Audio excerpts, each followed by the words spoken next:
Rebirth of billionaire wife episode 20। Anisa का melodrama. Anvi का मुंह तोड़ जवाब देना अनीसा की बोलती हुई बंद। अब तक वो रूहानी जी से बोलती है, मॉम डैड कहाँ पे है? क्या वो मुझसे अभी भी नाराज हैं? क्या सच में मेरी पॉकेट मनी और कॉलेज जाना बंद कर देंगे डैड? ये सब बोलते हुए अनीसा अपनी आंखों में नकली मगरमच्छ के आंसू भर लेती है। वहीं जब रूहानी जी अनीसा की आंखों में आंसू देखकर पिघल जाती हैं और बोलती हैं, मेरी राजकुमारी, मेरे होते हुए तुम्हें कभी कोई चीज़ के लिए कोई नहीं रोक सकता। मैं बात करूंगी ना तुम्हारे डैड से, वो मेरी बात कभी नहीं टालेंगे। चुप, बिल्कुल चुप हो जाओ। मैं ना अपनी राजकुमारी की आंखों में आंसू नहीं देख सकती हूँ।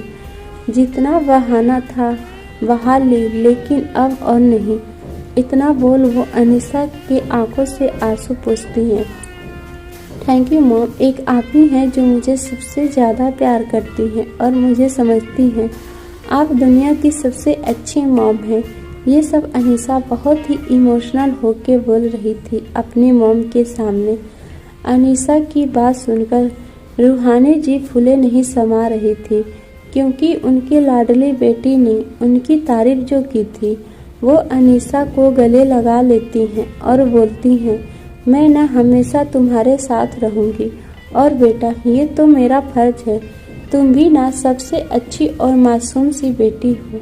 वो अभी अनीसा के रियल फेस से वाकिफ नहीं थी, क्योंकि अनीसा हमेशा उनके सामने मासूम सी, प्यारी सी, भोली भाली लड़की बन के रही है। रूहानी जी की नज़र में वो एकदम प्योर और इनोसेंट है। अब आगे। अभी सुहानी उस आदमी को पीट ही रही थी कि वो आदमी कुछ बोलता कि तभी वहाँ पे एक मोटी औरत आती है और उस आदमी को पकड़ के खींचती है और मारते हुए बोलती है, आखिर मिल ही गया तू मुझे। बता कहाँ पे है मेरा पोता, बता, वरना अभी मैं पुलिस को बुला लूँगी। इतना बोलकर वो उस आदमी को मारने लगती है। वो आदमी उस औरत को देख चौंक जाता है। वो कुछ बोलता कि वो और उस कुछ इशारा करती है, जिसे समझकर वो आदमी, आह माँ पकड़ दो अम्मा, मुझसे गलती हो गई।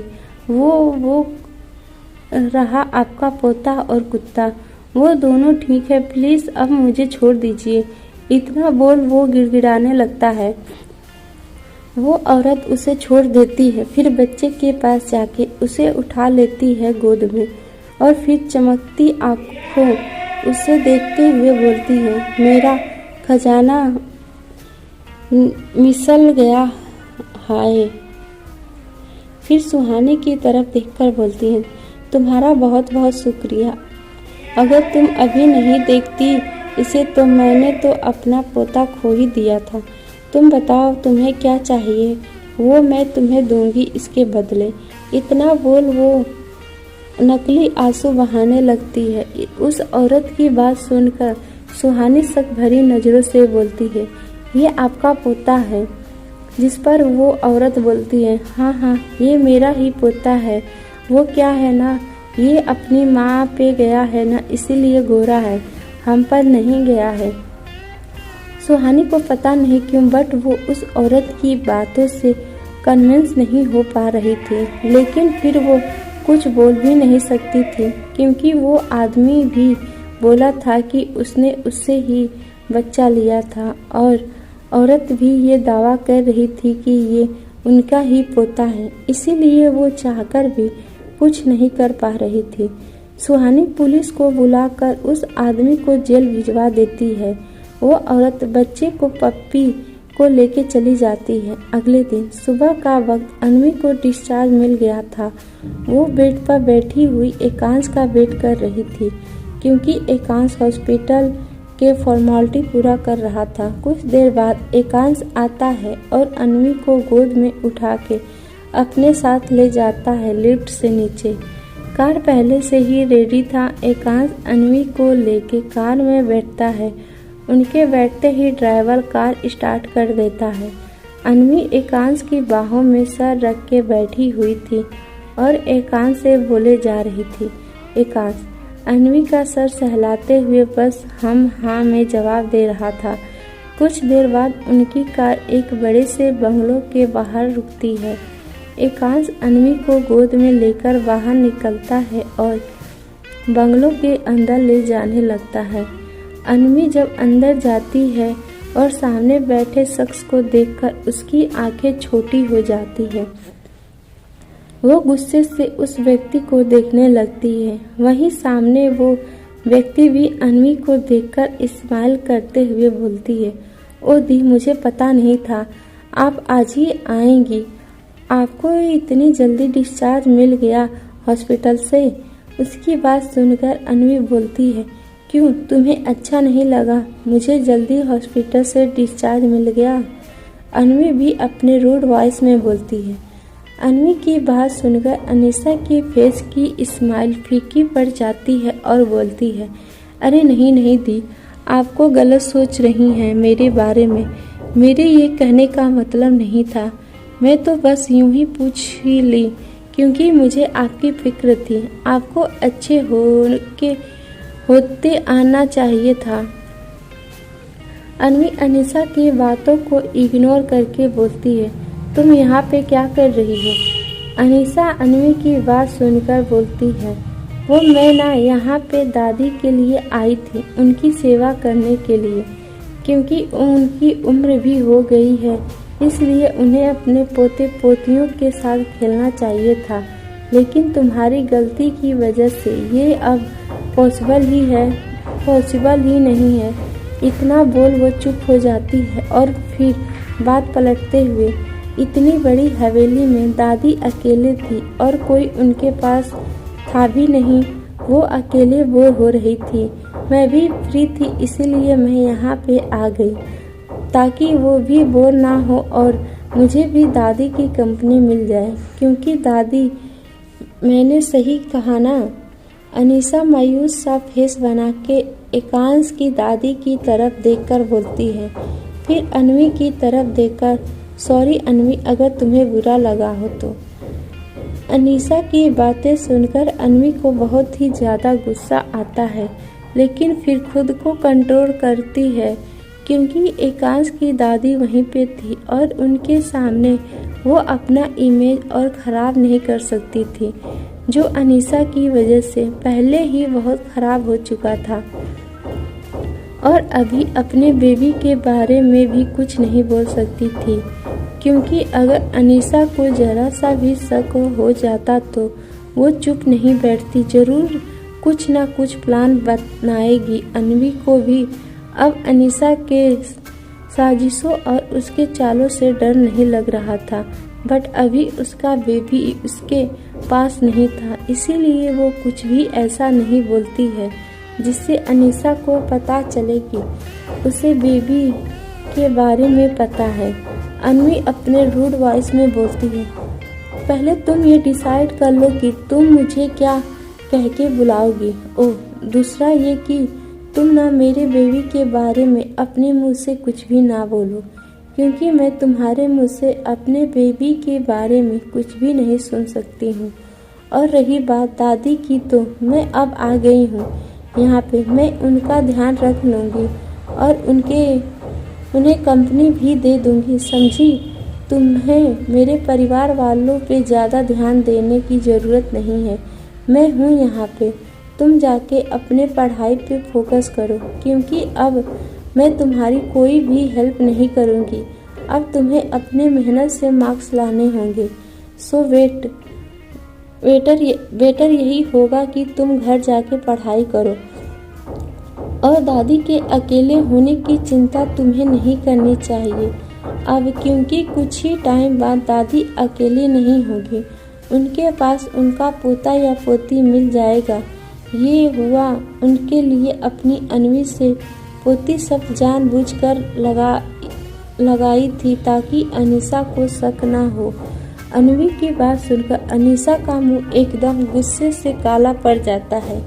वो खुद को कंट्रोल करते हुए बोलती, दी वो मैं। अनीसा इतना ही बोली थी कि अन्वी बीच में ही बोल पड़ती है। दी नहीं, मुझे मेरे नाम से ही बोलो, वही बेहतर होगा। फिर मन में खुद से ही बोलती है, क्योंकि तुम्हारे मुंह से दी सुनना भी मुझे चुभता है। मेरी कानों में मुझे नफरत होने लगती है इस वर्ड से, जो कभी खुश हो जाया करती थी दी सुन के।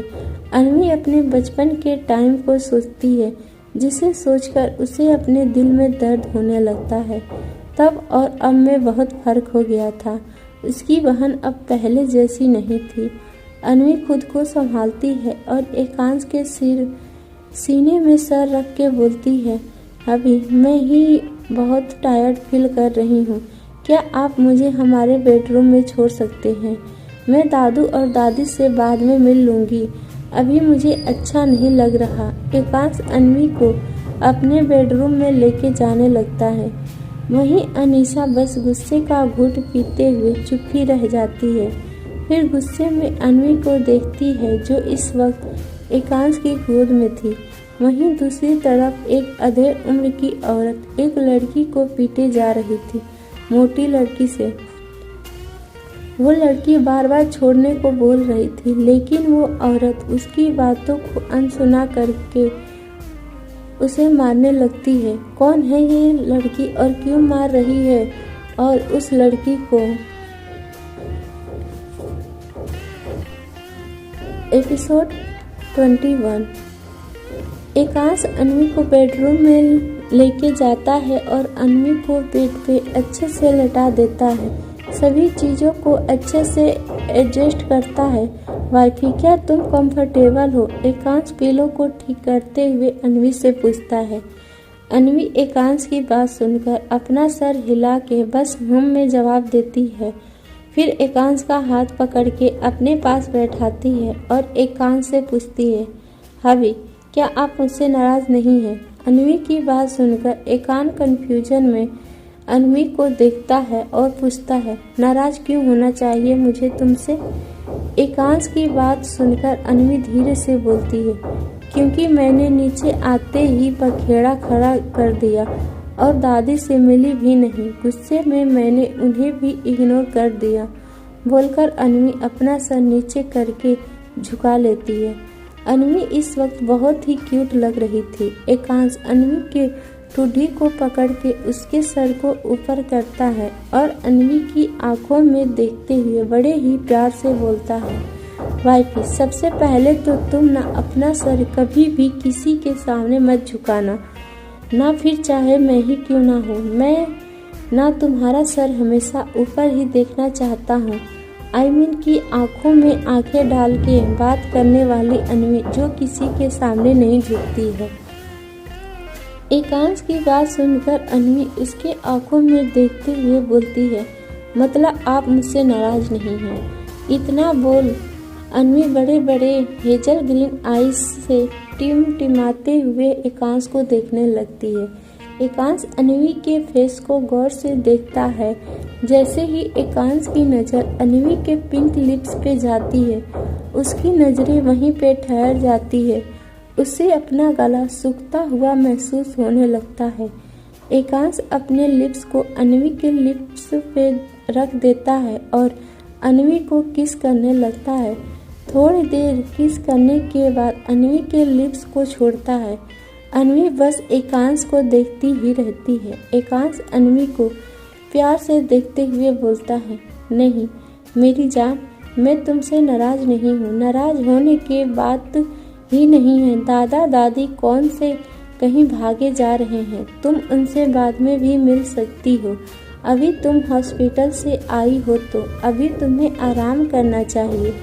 एकांश की बात सुनकर अन्वी बोलती है, थैंक यू सो मच हबी, मेरी लाइफ में आने के लिए। इतना बोल अन्वी एकांश को हक कर लेती है। फिर कुछ देर बाद अलग होके बोलती है, हबी, मुझे ना अनकंफर्टेबल फील हो रहा है इस ड्रेस में, मुझे शावर लेना है, तो क्या आप मेरी हेल्प कर सकते हो?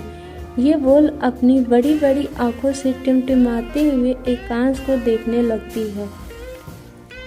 एकांश अन्वी को देखता है, फिर बोलता है, सॉरी वाइफी, लेकिन तुम अभी शावर नहीं ले सकती, डॉक्टर ने मना किया है। एकांश की बात सुनकर अन्वी मायूस हो जाती है, जिससे देख एकांश फिर से अन्वी को बोलता है, लेकिन मैं तुम्हें स्पॉन्ज बाथ दिला सकता हूँ अगर तुम चाहो तो। एकांश की बात सुनकर अन्वी के आंखों में एक चमक आ जाती है, क्योंकि सच में उसे बात लेना था। वो कंफर्टेबल फील नहीं कर रही थी। वो तुरंत हाँ में सिर हिला देती है और स्पॉन्ज बाथ देने को बोलती है। अन्वी की बात सुनकर एकांश के फेस पे स्माइल आ जाता है। वो बाथरूम में जाके पानी और एक छोटा टॉवल लाता है और अन्वी के पास आके अन्वी को अनड्रेस करता है। फिर टॉवल की मदद से अन्वी को स्पॉन्ज बाथ देने लगता है। ये सब करते वक्त एकांश के फेस पे बहुत ही पसीना आने लगता है। वहीं अन्वी को भी बहुत शर्म आ रही थी। एकांश जल्दी से अन्वी को स्पॉन्ज बाथ देता है और अन्वी को एक कंफर्टेबल सी ड्रेस पहनाता है और फिर तुरंत ही बाथरूम में चला जाता है। अन्वी बस देखते ही रह जाती है। करीब आधे घंटे बाद एकांश बाथरूम से बाहर आता है शावर लेके और क्लोजेट से अपना 3-piece सूट पहन के रेडी होने लगता है। अन्वी एकांश को रेडी होते देख बोलती है, हबी क्या आप कहीं जा रहे हो? जिस पर एकांश बोलता है, हाँ वो एक ज़रूरी मीटिंग आ गई है इसीलिए जाना पड़ेगा। मैं जल्दी आ जाऊंगा, अभी जाना पड़ेगा। इतना बोलकर वो अपने कोट को ठीक करता है और फिर अन्वी के पास आके अन्वी के होठ पे एक लाइट किस करता है और अन्वी को अपना ख्याल रखने का बोलकर वो बाहर चला जाता है बेडरूम से। बाहर आते ही एकांश के फेस एक्सप्रेशन बहुत ही डार्क हो जाते हैं। इस वक्त वो एकांश लग ही नहीं रहा था। एकांश अपना फ़ोन निकाल के कुछ टाइप करता है और जल्दी से मेंशन से बाहर चला जाता है। आगे का एपिसोड आपको कल मिलेगा। अगर आप सबको ये एपिसोड अच्छा लगे तो प्लीज़ मेरे चैनल को ज़्यादा से ज़्यादा सब्सक्राइब शेयर और लाइक करें, ताकि हमें मोटिवेशन मिलती रहे और हम आप सबको ऐसे ही प्यारी प्यारी स्टोरी लाते रहें। धन्यवाद जिन्होंने भी मेरे चैनल को सब्सक्राइब किया है।